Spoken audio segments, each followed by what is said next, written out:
এই মুহররমের 10 তারিখে কেউ যদি একটা রোজা রাখতে পারে, আমার রাসূল জানিয়ে দিয়েছে বন্ধু, তার 40 বছরের জীবনের গুনাহ মাফ করে দেওয়া হবে, যদি মুহররমের 10 তারিখে একটা রোজা রাখা যায়।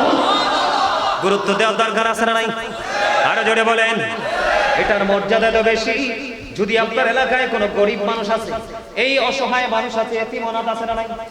এতিমের মাথায় যদি কেউ মুহররমের 10 তারিখে হাত বুলিয়ে দেয়, আমার নবীজি জানিয়ে দিয়েছে ওই এতিমের মাথায় যত চুল তত সমপরিমাণ সওয়াব তার আমলনামায় দেওয়া হবে। এই বন্ধু, আমি আপনাদেরকে বলে দেই, মুহররমের 10 তারিখে কেউ যদি কোনো রোজাদার ইফতার করাতে পারে, গোটা মুসলিম উম্মাহ ইফতার করানোর সওয়াব তার আমলনামায় দেওয়া হবে। এই মুহররমের 10 তারিখে কেউ যদি কোনো অসুস্থ রোগীর সেবা করতে পারে, তাহলে গোটা পৃথিবীর মুমিন মুমিনাকে সেবা করার সমান সওয়াব তার আমলনামায় দেওয়া হবে। এটার সওয়াব, এটার মজা আছে না নাই? আপনাদেরকে আরেকটা মজার কথা আমি বলে দেই বন্ধু, আমি আপনাদেরকে আরেকটা মজার কথা বলি। ইরাক নামে একটা দেশ আছে না নাই? এই তৎকালীন সময় একটা সিটি ছিল, যেই শহরের নাম ছিল রায় শহর। ইরাকের রায় শহরের বাদশা মুহররমের 10 তারিখে আজকে আপনার অনেক টাকা খরচ করেছেন, কথা কয় না, করছেন কিনা? এই যে মুহররম মাসে খরচের ফজিলত, দানের ফজিলত, আল্লাহর পথে হুসাইন, ইমাম হাসান হুসাইন আহলে বাইতের প্রেমে কুরবানি করার ফজিলত। ও বন্ধু, মুহররম মাসে 10 তারিখে আপনি যদি দান করতে পারেন, আপনার নিয়ামত কেমন হবে রে? আমি আপনাদেরকে বলে দেই, রায় শহরের বাদশার কাছে সে ভিক্ষুক হাত পাতলেন মুহররমের 10 তারিখে। ভিক্ষুক যখন হাত পাতলো, রায় শহরের বাদশা কি করলেন? তাকে বিতাড়িত করে দিলেন, না না, তোমাকে সাহায্য করব না। ভিক্ষুক যখন মনটা খারাপ করে অন্যদিকে মনটা ঘুরালো, তখন একজন খ্রিস্টানের চোখে সেটা পড়লো। খ্রিস্টান ইশারা দিল, তুমি আমার কাছে আসো। খ্রিস্টান যখন ইশারা দিল, তার কাছে বন্ধ গেলেন। যাওয়ার পরে ওই খ্রিস্টানে ভিক্ষুককে সাহায্য করলো। সাহায্য করার পরে ভিক্ষুক খুশি হয়ে গেল, খ্রিস্টানও খুশি হয়ে গেল। খুশি হয়ে যাওয়ার পরে দিনটা ফুরিয়ে গেল। রাত্র যখন গভীর হলো, ওই রায় শহরের বাদশা তিনি স্বপ্নে দেখতেছে, তিনি মনোমুগ্ধ করে বালাখানার সামনে তিনি দাঁড়িয়ে আছে। সুবহানাল্লাহ বলেন না? কিন্তু দুঃখজনক হলেও সত্য, এটা ছিল ওনার নসিবে লেখা। কিন্তু কে জানি ওনাকে ডেকে ডেকে বলছে, আহারে রায় শহরের বাদশা, এই পুরস্কার তো তোমার নসিবে ছিল, এখন এটা অন্য কেড়ে নিয়ে গেছে, এটা তোমার কাছ থেকে হাতছাড়া হয়ে গেছে। এটা তিনি স্বপ্ন যোগে দেখতে পাইলেন। কি স্বপ্ন যোগে দেখতে পাইলেন? দেখার পরে তিনি বুঝতে পারলেন। বোঝার পরে বন্ধু, সকাল যখন হলো দাদা ভাই, এবার কি করলেন? ওই রায় শহরের বাদশা 1 লক্ষ দিরহাম দিয়ে বন্ধু খ্রিস্টানের বাড়ি চলে গেল। খ্রিস্টানের বাড়ি গিয়ে খ্রিস্টানকে ডেকে ডেকে বলল, আমি তোমাকে 1 লক্ষ দিরহাম দিব। কত? আমি তোমাকে 1 লক্ষ দিরহাম দিব। গতকালকে দানের বিনিময়ে যে পুরস্কার পেয়েছো, ওই পুরস্কারটা তুমি 1 লক্ষ দিরহামের বিনিময়ে তুমি আমার কাছে বিক্রি করে দাও। এবার খ্রিস্টান একটা ডাক দিয়ে বললেন, রে রায় শহরের বাদশা, তুমি মনে করেছো তুমি চালাক? তুমি কালকে যে স্বপ্ন দেখেছো, এই স্বপ্ন আমি খ্রিস্টানও দেখেছি। আমি তোমাকে বলে দিতে চাই, 1 লক্ষ দিরহামের বিনিময় ওই জান্নাত তো থাক দূরের কথা, একটা চৌকাঠও আমি তোমার কাছে বিক্রি করব না। এই মুহররম, এই আশুরার 10 তারিখে দান করার, খরচ করার ফজিলত আমি জানতে পেরেছি। তুমি দেখো, আমি মধুর কালেমা পড়ে হয়ে গেলাম মুসলমান।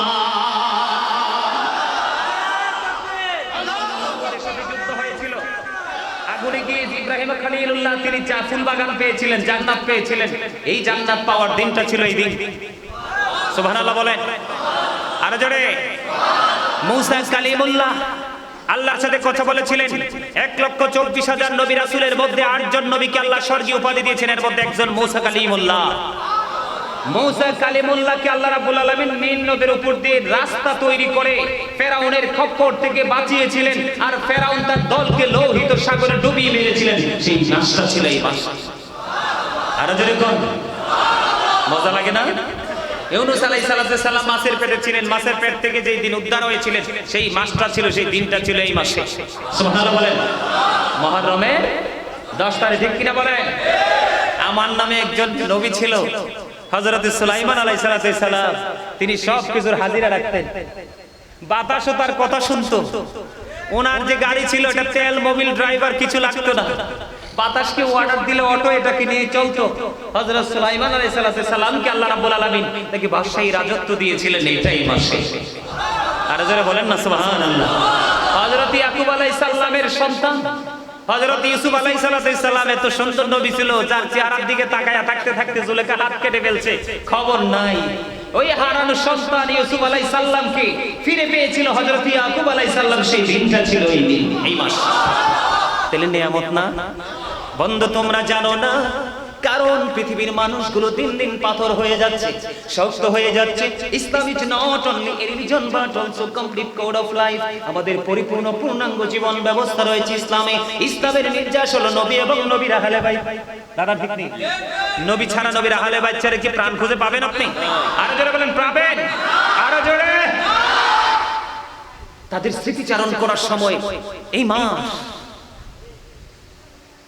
সম্মানিত উপস্থিতি, অত্যন্ত গুরুত্বপূর্ণ, অত্যন্ত নিয়ামতে পরিপূর্ণ একটা মাস। আমি আপনাদেরকে আরো বলছি, আমার কথা শুনেন। হযরত ঈসা আলাইহিস সালামকে আল্লাহ রাব্বুল আলামিন আসমানে উঠায় নিয়েছে, এখনো আছে। যেই মাসে যেই দিনে উঠাইয়া নিয়েছিলেন সেই দিনটা, সেই মাসটা ছিল এই মাস। আরো জোরে বলেন সুবহানাল্লাহ। হযরত ইদ্রিস আলাইহিস সালাম তিনি এমন একজন নবী ছিলেন, তিনি সব সময় রোজা রাখতেন। ওনার ইফতারগুলো জান্নাত থেকে আসতো। আমার দিকে তাকান, ফলো মি।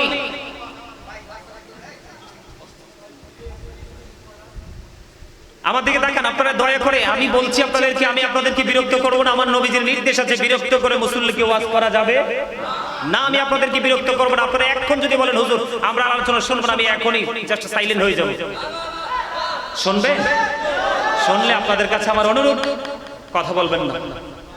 কারণ আপনারা কি মনে করবেন জানি না, যদিও আমার দাদা ভাইরা আমার পাশে আছেন, কিন্তু আমি যেহেতু আজকে আপনারা আমাকে আলোচক হিসেবে ইনভাইট করেছেন, আমি কিছু সময়ের জন্য আপনাদের টিচার।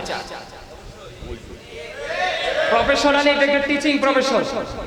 আপনারা সবাই কিন্তু আমার স্টুডেন্ট। কিছু সময়ের জন্য যদি এটা মনে করে বসতে পারেন, তাহলে কিন্তু আসলে এখান থেকে অনেক কিছু নিয়ে যেতে পারবেন। আল্লাহ যেন নিয়ে যাওয়ার তৌফিক দান করে, সকলে বলেন আমিন। আর যারা বলেন আমিন। বন্ধুরে আমার, ইদ্রিস আলাইহিস সালাম উনি জান্নাতে গিয়েছিলেন, স্বেচ্ছায় মৃত্যুবরণ করেছিলেন, মৃত্যু চেয়েছিলেন। ওনাকে জান্নাতে ঢুকানো হয়েছিল। ওই জান্নাতে ঢুকানোর দিন ছিল এই দিনেই মাস। আমার নবীকে সর্বোচ্চ সম্মানের মর্যাদার জায়গায় সমাসীন করা হয়েছিল। এই দিনটাই মাসটা ছিল এই মাস। ইমাম হুসাইন সত্য মিথ্যা সত্যকে প্রতিষ্ঠিত করার জন্য শাহাদাত বরণ করেছিলেন। ওই শাহাদাতের দিনই ছিল 61 হিজরিতে কারবালা মুহররমের 10 তারিখ। বলে হুজুর এই যুগে এসে আমরা কি করব? আজকে অনেকেই কিন্তু রোজা রাখছে। আমি কুমিল্লা থেকে এসেছি বন্ধু, আমার আশেপাশে অসংখ্য মানুষ রোজা রেখেছে। আপনারা তো জানেন না এই দিনটা এত বড় নিয়ামত। রমজান মাসে রোজার পরে কোন রোজার যদি গুরুত্ব পায়, তাহলে সবচেয়ে বড় গুরুত্বের কোটায় থাকবে মুহররমের 10 তারিখের রোজা। কিন্তু পরে নবীজি হাদিস শরীফের মধ্যে এসেছে, নবীজি বলেছে আগামী বছর থেকে আমরা 9 তারিখ রোজা রাখবো।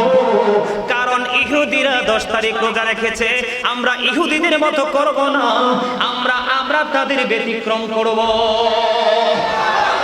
পুরস্কারটা কি জানবেন না? এই মুহররমের 10 তারিখে কেউ যদি একটা রোজা রাখতে পারে, আমার রাসূল জানিয়ে দিয়েছে বন্ধু, তার 40 বছরের জীবনের গুনাহ মাফ করে দেওয়া হবে, যদি মুহররমের 10 তারিখে একটা রোজা রাখা যায়। গুরুত্ব দেওয়ার দরকার আছে না নাই? আরো জোরে বলেন। এটার মর্যাদা তো বেশি। যদি আপনার এলাকায় কোনো গরিব মানুষ আছে, এই অসহায় মানুষ আছে, এতিম অনাথ আছে না নাই? এতিমের মাথায় যদি কেউ মুহররমের 10 তারিখে হাত বুলিয়ে দেয়, আমার নবীজি জানিয়ে দিয়েছে ওই এতিমের মাথায় যত চুল তত সমপরিমাণ সওয়াব তার আমলনামায় দেওয়া হবে। এই বন্ধু আমি আপনাদেরকে বলে দেই, মুহররমের 10 তারিখে কেউ যদি কোনো রোজাদার ইফতার করাতে পারে, গোটা মুসলিম উম্মাহ ইফতার করানোর সওয়াব তার আমলনামায় দেওয়া হবে। এই মুহররমের 10 তারিখে কেউ যদি কোনো অসুস্থ রোগীর সেবা করতে পারে তাহলে গোটা পৃথিবীর মুমিন মুমিনাকে সেবা করার সমান সওয়াব তার আমলনামায় দেওয়া হবে। এটার সওয়াব, এটার মজা আছে না নাই? আপনাদেরকে আরেকটা মজার কথা আমি বলে দেই বন্ধু, আমি আপনাদেরকে আরেকটা মজার কথা বলি। ইরাক নামে একটা দেশ আছে না নাই? এই তৎকালীন সময় একটা সিটি ছিল, যেই শহরের নাম ছিল রায় শহর। ইরাকের রায় শহরের বাদশা মুহররমের 10 তারিখে আজকে আপনারা অনেক টাকা খরচ করেছেন, কথা কয় না, করছেন কিনা? এই যে মুহররম মাসে খরচের ফজিলত, দানের ফজিলত, আল্লাহর পথে হুসাইন, ইমাম হাসান হুসাইন আহলে বাইতের প্রেমে কুরবানি করার ফজিলত। ও বন্ধু, মুহররম মাসে 10 তারিখে আপনি যদি দান করতে পারেন আপনার নিয়ামত কেমন হবে রে, আমি আপনাদেরকে বলে দেই। রায় শহরের বাদশার কাছে সে ভিক্ষুক হাত পাতলেন মুহররমের 10 তারিখে। ভিক্ষুক যখন হাত পাতলো, রায় শহরের বাদশা কি করলেন? তাকে বিতাড়িত করে দিলেন, না না তোমাকে সাহায্য করব না। ভিক্ষুক যখন মনটা খারাপ করে অন্যদিকে মোটটা ঘুরালো, তখন একজন খ্রিস্টানের চোখে সেটা পড়লো। খ্রিস্টান ইশারা দিল, তুমি আমার কাছে আসো। খ্রিস্টান যখন ইশারা দিল, তার কাছে বন্ধ গেলেন। যাওয়ার পরে ওই খ্রিস্টানে ভিক্ষুককে সাহায্য করলো। সাহায্য করার পরে ভিক্ষুক খুশি হয়ে গেল, খ্রিস্টানও খুশি হয়ে গেল। খুশি হয়ে যাওয়ার পরে দিনটা ফুরিয়ে গেল। রাত্র যখন গভীর হলো, ওই রায় শহরের বাদশা তিনি স্বপ্নে দেখতেছে, তিনি মনোমুগ্ধ করে বালাখানার সামনে তিনি দাঁড়িয়ে আছে। সুবহানাল্লাহ বলেন না? কিন্তু দুঃখজনক হলেও সত্য, এটা ছিল ওনার নসিবে লেখা। কিন্তু কে জানি ওনাকে ডেকে ডেকে বলছে, আহারে রায় শহরের বাদশা, এই পুরস্কার তো তোমার নসিবে ছিল, এখন এটা অন্য কেড়ে নিয়ে গেছে, এটা তোমার কাছ থেকে হাতছাড়া হয়ে গেছে। এটা তিনি স্বপ্ন যোগে দেখতে পাইলেন। কি স্বপ্ন যোগে দেখতে পাইলেন? দেখার পরে তিনি বুঝতে পারলেন। বোঝার পরে বন্ধু সকাল যখন হলো দাদা ভাই, এবার কি করলেন? ওই রায় শহরের বাদশা 1 লক্ষ দিরহাম দিয়ে বন্ধু খ্রিস্টানের বাড়ি চলে গেল। খ্রিস্টানের বাড়ি গিয়ে খ্রিস্টানকে ডেকে ডেকে বলল, আমি তোমাকে 1 লক্ষ দিরহাম দিব। কত? আমি তোমাকে 1 লক্ষ দিরহাম দিব। গতকালকে দানের বিনিময়ে যে পুরস্কার পেয়েছো, ওই পুরস্কারটা তুমি 1 লক্ষ দিরহামের বিনিময়ে তুমি আমার কাছে বিক্রি করে দাও। এবার খ্রিস্টান একটা ডাক দিয়ে বললেন, রে রায় শহরের বাদশা, তুমি মনে করেছো তুমি চালাক, তুমি কালকে যে স্বপ্ন দেখেছো, এই স্বপ্ন আমি খ্রিস্টানও দেখেছি। আমি তোমাকে বলে দিতে চাই, 1 লক্ষ দিরহামের বিনিময় ওই জান্নাত তো থাক দূরের কথা, একটা চৌকাঠও আমি তোমার কাছে বিক্রি করব না। এই মুহররম, এই আশুরার 10 তারিখে দান করার, খরচ করার ফজিলত আমি জানতে পেরেছি। তুমি দেখো আমি মধুর কালেমা পড়ে হয়ে গেলাম মুসলমান।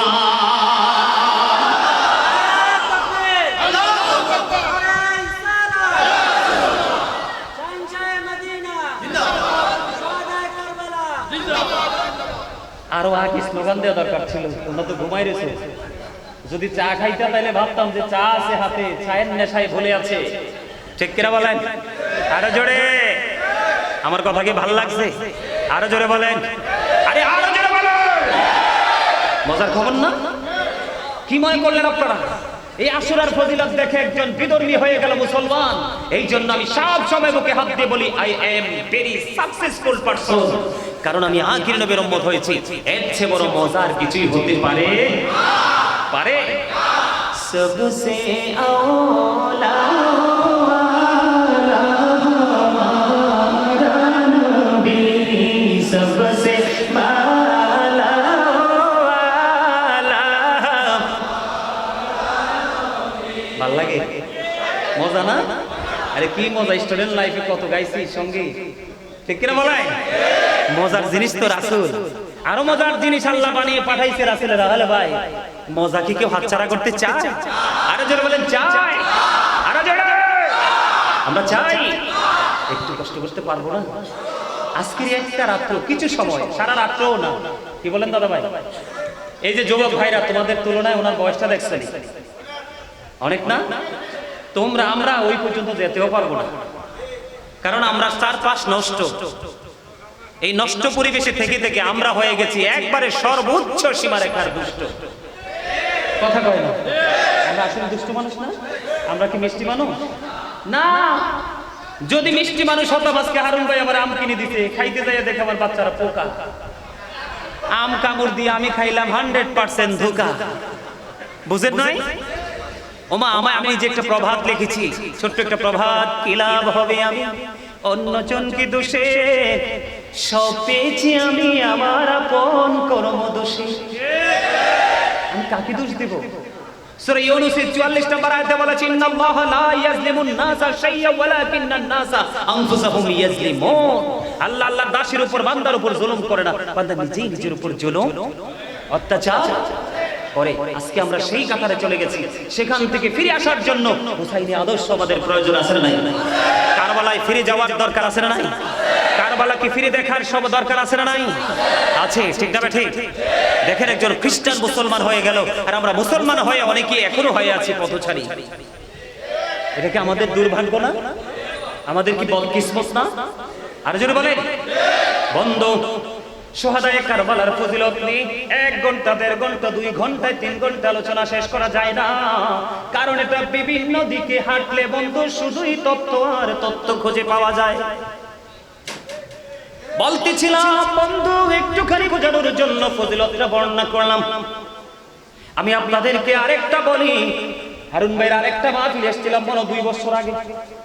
ওই মাহফিলে আমি বলেছিলাম, আমার স্পষ্ট মনে আছে, কেউ যদি প্রাণের নবীকে ভালোবেসে প্রতিদিন মাত্র 1000 বার দরুদ পড়তে পারে, দাইলামি শরীফের মধ্যে এসেছে হাদিস, খান হাদিসের রাবি হলেন হযরত আনাস রাদিয়াল্লাহু তাআলা।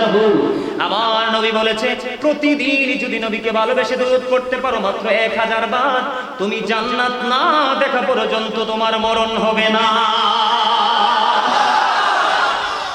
জোরে জোরে কন্যা সুবহানাল্লাহ। এজন্য বলি, পাইলে নিরালাই গো নবী, পাইলে নিরালাই, পাইলে নিরালাই গো নবী, দুই কদমে চুমো খাবো, চরণে ধুলি মাখবো গায়ে, পাইলে নিরালাই গো নবী, পাইলে নিরালাই। মারহাবা। নবীরে নিরালাই পাইতে মন চাই তো? নবীরে নিরালায় পাইতে চাইলে আহলে বাইতকে ভালোবাসতে হবে। যে আহলে বাইতকে ভালোবাসলো সে নবীকে ভালোবাসলো, যে নবীকে ভালোবাসলো সে আল্লাহকে ভালোবাসলো, যে আল্লাহকে ভালোবাসলো তার ঠিকানা হলো জান্নাত। আল্লাহ বলবে, ইউ গো টু প্যারাডাইস, জান্নাতে চলে যাও। আর জোরে, অন্যথা you have to go to hell, চলে যেতে হবে জাহান্নামে, মাস্ট বি। এড়িয়ে যাওয়ার সুযোগ, এড়িয়ে যাওয়ার সুযোগ। জান্নাত চাই না জাহান্নাম চাই? আমি চাই আল্লাহ আল্লাহ রাসূলকে আহলে বাইতকে এবার ভালোবাসা যেখানে যাই যাবো আর কি। দাদা কি বলে? ঠিক আছে না বন্ধু? আমি বলতেছিলাম, দেখেন তাদের আদর্শ, তাদেরকে ধারণ করতে পারলে জীবন পুরো বদলে যাবে। 2 ভাই বন্ধু হাঁটতে বের হলো একদিন, হঠাৎ করে চাইয়া দেখলেন আমার এই দাদুর মতো মুরব্বী, আমার এই দাদা ভাইয়ের মতো মুরব্বী। দেখছেন নি বুড়া হইছে যে, চেহারা দেখছেন নি? দাদা একটু দিকে তাকান, দাদার চেহারাটা দেখছেন নি? কথা করে সুন্দর না কালা? মনে হয় যেন নূর চমকাচ্ছে চেহারায়। আর আমরা তাগরা জওয়ান, আমাদের চেহারার দিকে তাকাইলে আল্লাহ রাসূলের কথা মনে হয় না, কারণ আমরা রাস্তা পুরো উল্টা, তাদের রাস্তাটাই শুরু থেকে শেষ পর্যন্ত ঠিক। ঠিক কিনা বলেন? আমি কেন বললাম এক্সাম্পল? বুড়ো দাদুকে দেখতেছে বন্ধু উজু করতেছে, কে দেখতেছে? হাসান হুসাইন 2 ভাই। এবার দেখে দেখে দেখলো এই মুরব্বি দাদা ভুল করতেছে। হাসান হুসাইন 2 ভাই চিন্তা করলেন, কি করব ভাইয়া, দেখো গো বুড়ো দাদু ওযু করে কিন্তু ওযু তো হয় না, এখন কি করব? তারা ছিলেন অত্যন্ত তীক্ষ্ণ মেধার অধিকারী। বন্ধু, তারা জান্নাতের লিডার তো এমনি এমনি হয় না।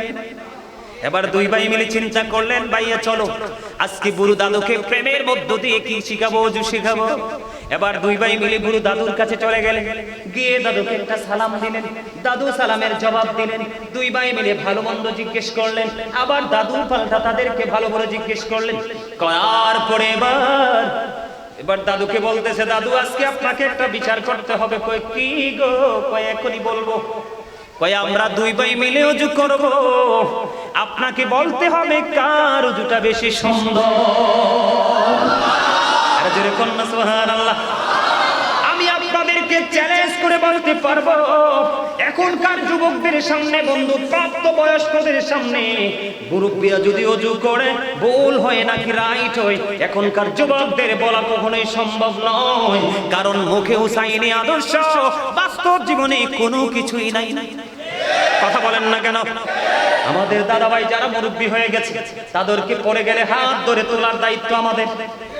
তারা যদি কোনোটা উল্টা করে, কারণ বিবেক বুদ্ধি কিন্তু ধীরে ধীরে 40-এর পরেটা কি হয়ে যায়, মাইনাস হতে থাকে। কিন্তু আজকে কি সেই যুবকদের মধ্যে সে আদর্শ কি আছে? এই রুমে তাগড়া জোয়ান নাতি পড়ে আছে, ওই রুমে দাদু পড়ে আছে, দাদুর খবর নেই না। আর ইমাম হুসাইন দেখেন তাদের আদর্শ কেমন। দুই ভাই তো হাঁটতেছে, হাঁটার মধ্য দিয়ে চলে যেতে পারতো, ঠিক না বলেন? কিন্তু যায় নাই। দাদু গো, আমরা দুই ভাই মিলে ওযু করব, আপনাকে বলতে হবে কার ওযুটা বেশি সুন্দর। দুই ভাই মিলে বন্ধু সুন্দর করে ওযু বানাইতে থাকলেন। এবার বড় দাদু একটা ডাক দিয়ে বললেন, দাদু, দাদু গো, কে গো তোমরা?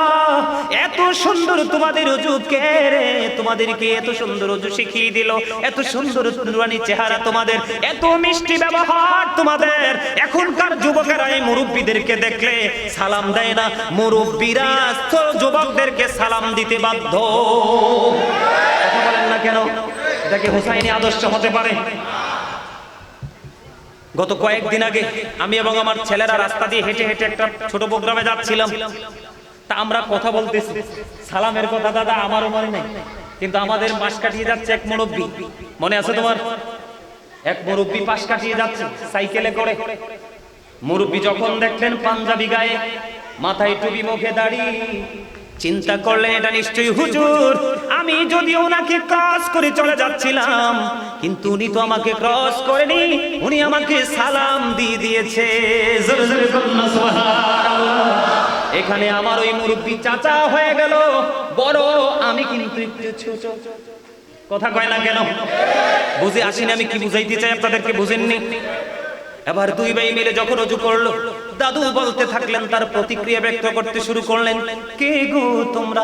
এত সুন্দর তোমাদের ওযু, তোমাদের দুই ভাইয়ের ওযু এত সুন্দর, কে শিখিয়েছে এত সুন্দর ওযু? এবার দুই ভাই ডাক দিয়ে বললেন, দাদু, আমরা পৃথিবীর কোনো সাধারণ মানুষ নই, আপনার কলিজার টুকরা সরকারে মদিনা, ইমামুল মুরসালিন রাহমাতাল লিল আলামিন, সরকারে মদিনা নবী মুহাম্মদ রাসূলুল্লাহ সাল্লাল্লাহু আলাইহি ওয়াসাল্লামের কলিজার টুকরা দুই নাতি। বুড়ো দাদুকে কৌশল ওযু শিখিয়ে দিলেন, দাদু তো খুশি। দাদু বলতেছে, আজকে আমি ওযু শিখে গেলাম, আর কি হবে না বল? এটা হলো হুসাইনি আদর্শ। দেখে আগে সালাম দিয়ে দিবেন। যদি দাঁড়ায়, চাচারে চিনেন না তো কি হয়েছে, চাচা কেমন আছেন? ভালো আছে। আমি কি করি জানেন? যখন অটোতে সরি রকালে চলতে হয় না, তো অটো ড্রাইভারকে ভাড়াটা দিয়ে বলি, ভাই তুমি ভালো থাকো। অটো ড্রাইভার অবাক হয়ে যায়, রিকশা ড্রাইভার অবাক হয়ে যায়। আমি এটা কেন করি? বুখারী শরীফের মধ্যে এসেছে হাদিস খানা, আমার নবীজি কি বলেছে? আমার নবীজি বলেছে, একটা মানুষ অনেক বেশি দানবী, অনেক বেশি নামাজি, কিন্তু তার ব্যবহার সুন্দর না, তার ব্যবহারে মানুষ কষ্ট পায়। নবীজি বলেছেন এক কথায় সে জাহান্নামী। আরেকজন এত বেশি দানও করতে পারে না, এত বেশি ইবাদতও করতে পারে না, কিন্তু তার আচরণে মানুষ মুগ্ধ হয়ে যায়। আমার নবীজি তাৎক্ষণিকভাবে বলে দিলেন সে জান্নাতি। এই জন্য ইমাম হুসাইন